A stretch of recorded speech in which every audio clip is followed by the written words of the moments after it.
So I'm not going to deny that Democrats have screwed up some healthcare things, but I'm going to call your bullshit on the Obamacare thing. First of all, it's the American Healthcare Reform Act. And you want to call it Obamacare because it happened while Obama was in office. And yes, it was a 2008 page document that I read the whole thing of that nobody in Congress did. And they voted on some shit that was stupid in it. I will totally agree with you, including $1 million to study a field mouse in San Diego.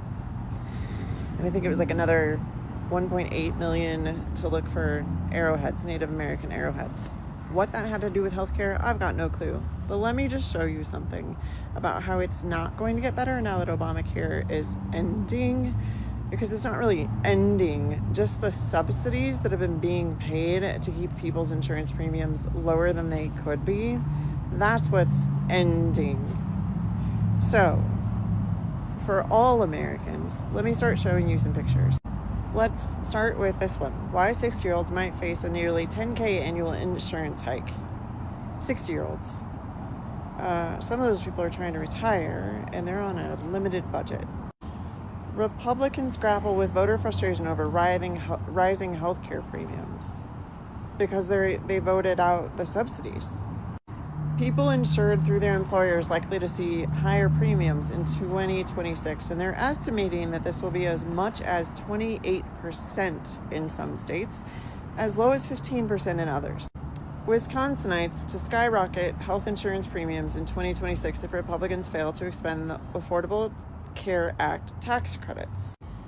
Average increases as high as 38% have been requested for the western slope, and insurance companies estimate nearly 100,000 Coloradans will lose their health insurance coverage.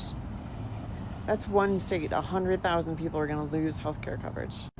New federal policy spurs higher health insurance premiums for consumers in 2026.